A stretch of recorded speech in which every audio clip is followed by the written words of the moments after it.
Bonjour, aujourd'hui j'aimerais vous parler une nouvelle fois de la crise des prix de l'énergie en Europe, mais plutôt que de commenter la conjoncture ou ce qui s'est passé les dernières semaines, j'aimerais plutôt me projeter un petit peu dans le futur, parce qu'on observe des enchaînements économiques qui commencent à se mettre en place, en quelque sorte des plaques tectoniques qui commencent à bouger et qui nous donnent une petite idée de ce qui va se passer dans les trimestres à venir. Alors, la première plaque tectonique qui commence à bouger, c'est ce qu'on appelle les mix électriques qui, dans l'Union européenne, sont bouleversés. Un mix électrique, c'est le mélange de technologies de production d'électricité entre le nucléaire, le gaz ou les énergies renouvelables. Alors aujourd'hui, ça peut sembler paradoxal, mais alors même que le prix du gaz est élevé, que les approvisionnements en gaz sont difficiles, l'Union européenne n'a jamais autant consommé de gaz pour fabriquer son électricité. Pourquoi ? Essentiellement pour deux raisons. La production d'électricité d'origine nucléaire a chuté sur les 9 premiers mois de l'année, et celle d'hydroélectricité aussi. Dans les deux cas, la production nucléaire et la production d'hydroélectricité ont baissé de 20% sur les 9 premiers mois de l'année.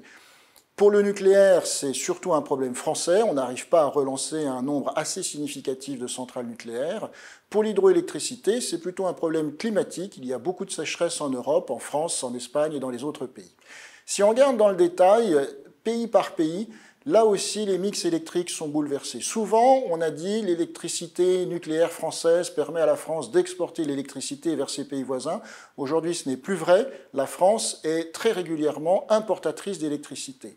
Si on regarde du côté de l'Espagne, là aussi, il y a beaucoup de nouveautés. L'Espagne a beaucoup de terminaux méthaniers, elle a acheté beaucoup de gaz naturel liquéfié, mais comme elle ne pouvait pas l'exporter sous forme de gaz, parce que les gazoducs qui la relient au continent via la France sont trop petits, en fait, elle a brûlé le gaz pour en fabriquer l'électricité, et désormais, l'Espagne nous exporte son électricité. Tout cela, c'était du jamais vu auparavant.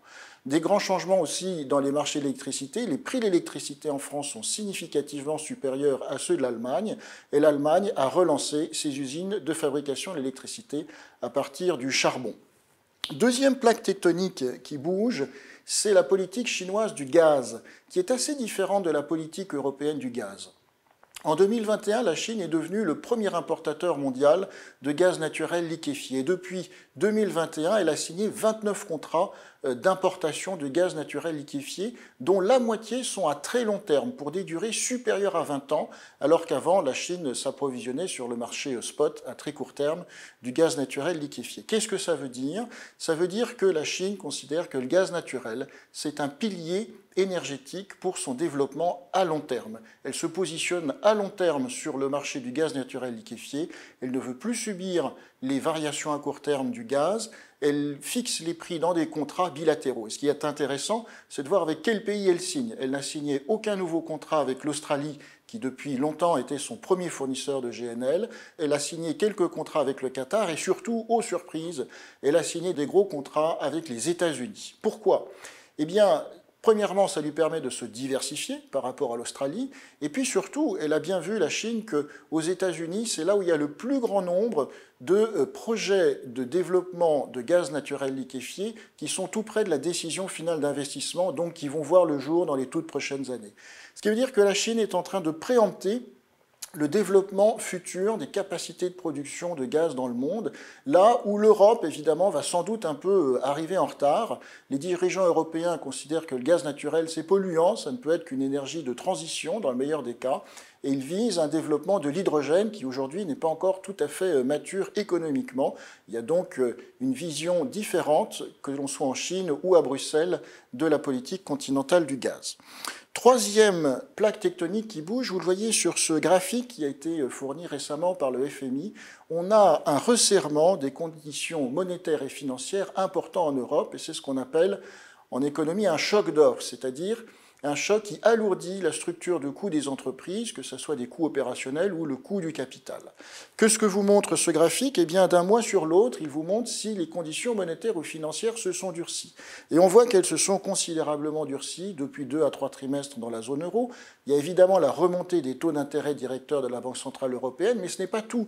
Il y a aussi un assèchement progressif du crédit qui est en train de décélérer. Les banques commencent à prêter de moins en moins dans un contexte économique incertain et qui va tutoyer la récession en 2023. Et puis on voit aussi que le coût du risque sur les marchés financiers et la demande de rémunération a augmenté puisque l'Europe est considérée aujourd'hui comme un continent plus risqué pour les investisseurs que les États-Unis ou que l'Asie.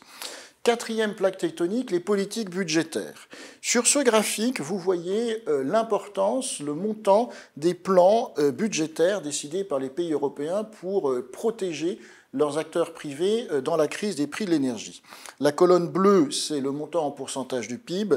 Le petit point noir, c'est le montant en milliards d'euros. Quel que soit le maître étalon que l'on choisit, l'Allemagne est très loin devant tous les autres pays. Le soutien qu'elle accorde à son économie est 3 fois plus important que le soutien accordé à la France. Et en plus, c'est un soutien qui porte beaucoup sur les industries, là où en France, le plan de relance est surtout centré sur les ménages. Alors, qu'est-ce que cela veut dire? Cela veut dire que le pays européen qui va laisser le moins de plumes dans cette crise des prix de l'énergie, ça va être évidemment l'Allemagne, et la France va souffrir davantage. Pourquoi cette dichotomie de politique budgétaire? Eh bien, je crois que l'histoire récente nous montre la cause. Quand on regarde ces deux graphiques-là, ces graphiques-là vous montrent la trajectoire de dette publique en Allemagne et en France sur les 20 dernières années. En 2007, la dette publique en Allemagne était de 64% du PIB. La France avait exactement le même niveau de dette publique que l'Allemagne en 2007.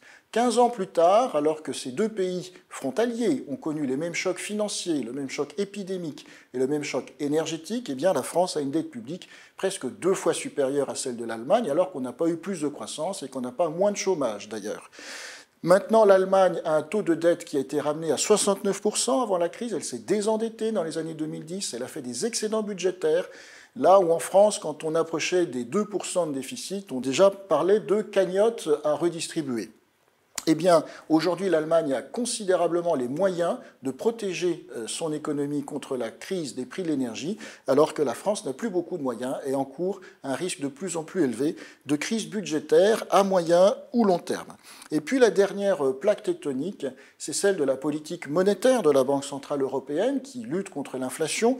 Sur ce graphique, vous voyez notamment sur la ligne en rouge le taux d'intérêt à long terme réel, c'est-à-dire déflaté de l'inflation, et vous voyez qu'il vient tout juste de repasser en territoire positif.